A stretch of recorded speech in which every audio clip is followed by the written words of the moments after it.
ನಿಮ್ಮ ಕಂದನ ಮೊದಲ ನಗು, ಮೊದಲ ತೊದಲ ನುಡಿ, ಮೊದಲ ಹೆಜ್ಜೆ, ಅಮ್ಮನ ಮೊದಲ ಕೈತುತ್ತು. ಸದೃಢ ಹಾಗೂ ಆರೋಗ್ಯಕರ ಬೆಳವಣಿಗೆಗಾಗಿ ಪಾರಂಪರಿಕ ಪದ್ಧತಿಯಲ್ಲಿ ತಯಾರಾದ ಪೌಷ್ಟಿಕ ಆಹಾರ ಮಿಲೆಕ್ಸ್ ಮದರ್ ರೂಟ್. ಮೂಳೆಗಳ ಹಾಗೂ ಮೆದುಳಿನ ಬೆಳವಣಿಗೆಗೆ ಪೂರಕ ಮಿಲೆಕ್ಸ್ ಮದರ್ ರೂಟ್. ತಾಯಿಯ ಪ್ರೀತಿಯಷ್ಟೇ ಪರಿಶುದ್ಧ. ಖರೀದಿಸಲು ಲಿಂಕ್ ಡಿಸ್ಕ್ರಿಪ್ಷನ್ ಹಾಗೂ ಪಿನ್ ಕಾಮೆಂಟ್ನಲ್ಲಿದೆ.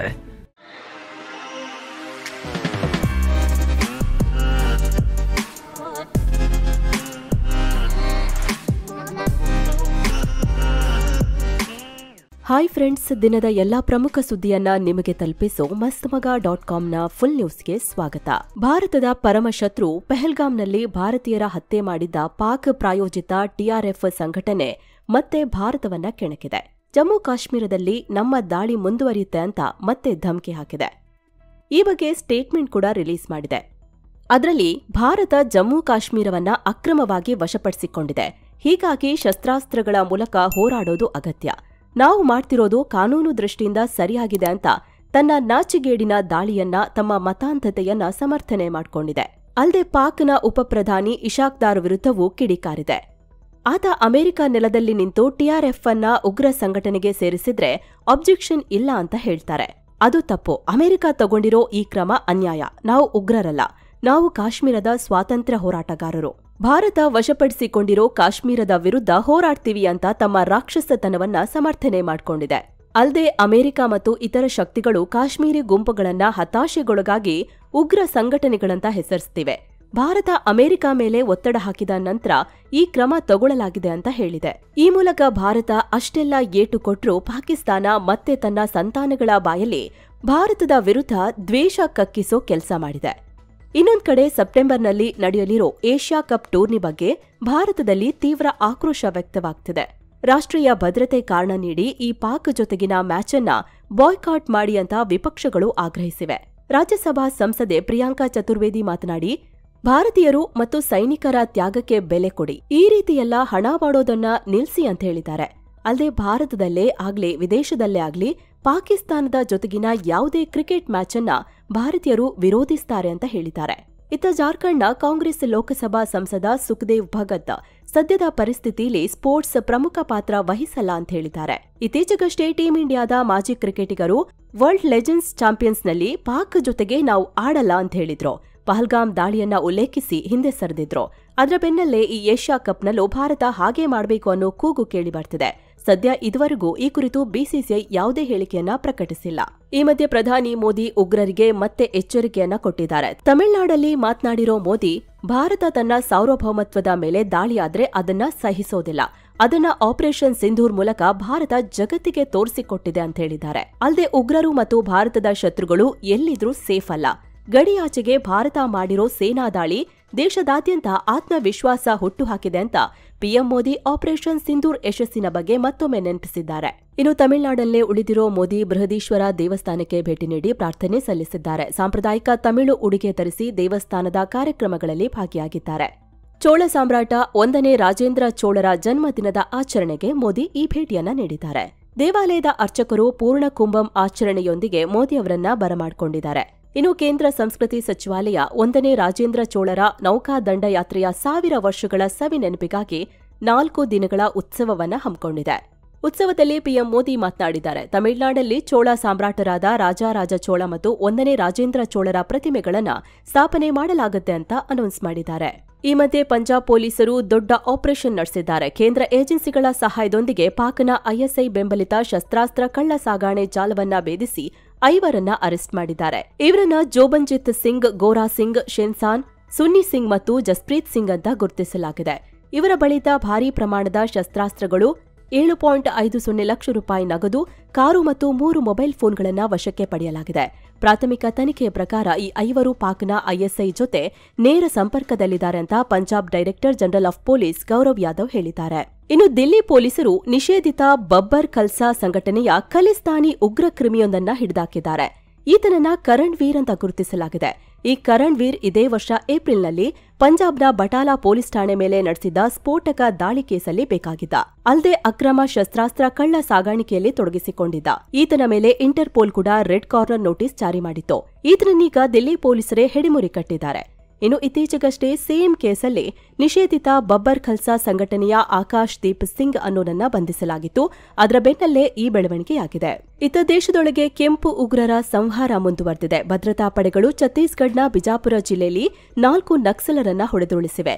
ಈ ಕಾರ್ಯಾಚರಣೆ ವೇಳೆ ಭಾರೀ ಪ್ರಮಾಣದ ಶಸ್ತ್ರಾಸ್ತ್ರಗಳನ್ನ ಕೂಡ ವಶಕ್ಕೆ ಪಡೆಯಲಾಗಿದೆ. ಇವರ ಬಗ್ಗೆ ಮಾಹಿತಿ ಕೊಟ್ಟವರಿಗೆ ಒಟ್ಟು 17 ಲಕ್ಷ ರೂಪಾಯಿ ಕೊಡೋದಾಗಿ ಸರ್ಕಾರ ಹೇಳಿತ್ತು. ಈಗ ಇವರನ್ನ ಅವರಿದ್ದ ಜಾಗದಲ್ಲೇ ಮಣ್ಣಿಗೆ ಸೇರಿಸಲಾಗಿದೆ. ರಾಜ್ಯದ ಅನೇಕ ಕಡೆ ಭಾರೀ ಮಳೆಯಾಗ್ತಿದೆ. ಕೊಡಗು ಜಿಲ್ಲೆಯಲ್ಲಿ ಭೂಕುಸಿತ ಉಂಟಾಗ್ತಿದೆ. ನದಿ ಹಳ್ಳ ಕೊಳ್ಳಗಳೆಲ್ಲ ಅಪಾಯದ ಮಟ್ಟ ಮೀರಿ ಹರಿತಿವೆ. ಹೀಗಾಗಿ ಪ್ರಾಣ ಭಯದಿಂದ ಮಡಿಕೇರಿ ತಾಲೂಕಿನ ಮೇಕೇರಿ ಗ್ರಾಮದಲ್ಲಿ ಸುಮಾರು 60 ಕುಟುಂಬಗಳು ತಮ್ಮ ಮನೇನ ಖಾಲಿ ಮಾಡಿ ಬೇರೆಡೆಗೆ ಸ್ಥಳಾಂತರಗೊಂಡಿವೆ. ಭಾರೀ ಗಾಳಿಗೆ ನೂರಾರು ಮರಗಳು ಮತ್ತು ವಿದ್ಯುತ್ ಕಂಬಗಳು ಧರೆಗುರುಳಿವೆ.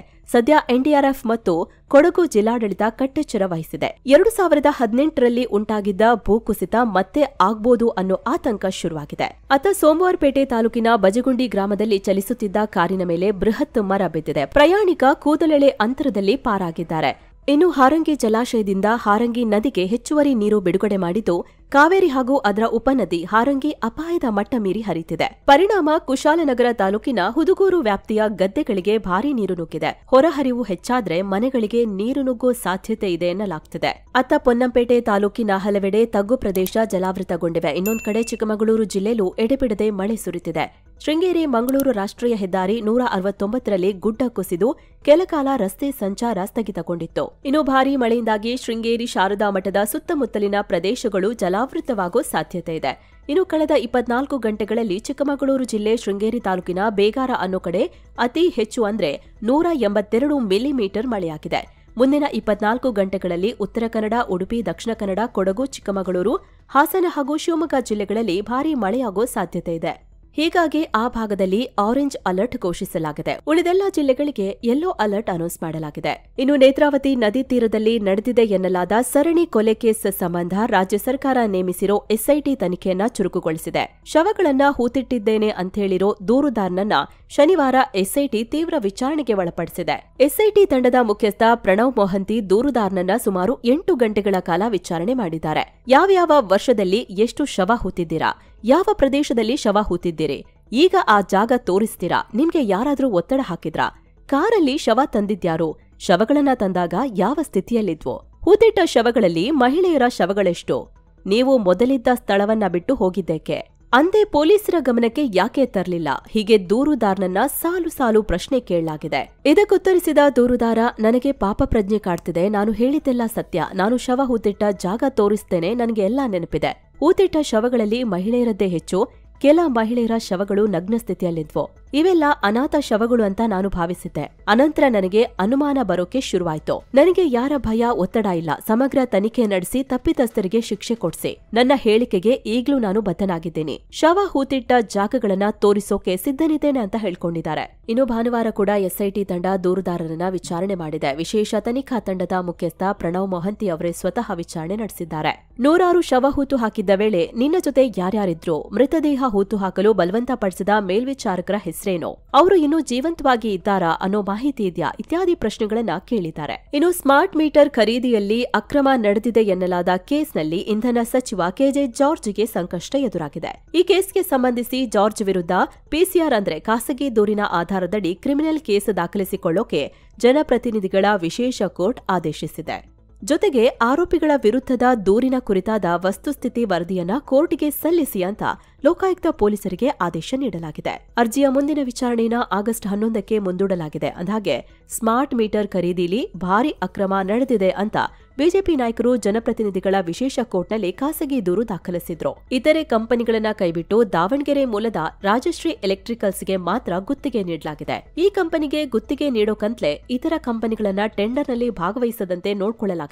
ಬೇರೆ ರಾಜ್ಯಗಳಲ್ಲಿ 900 ರೂಪಾಯಿಗಳಿಗೆ ಸಿಗೋ ಸ್ಮಾರ್ಟ್ ಮೀಟರ್ ಅನ್ನ ಇಲ್ಲಿ 5 ರಿಂದ 10 ಸಾವಿರ ರೂಪಾಯಿಗಳಿಗೆ ಗ್ರಾಹಕರಿಗೆ ನೀಡಲಾಗ್ತಿದೆ.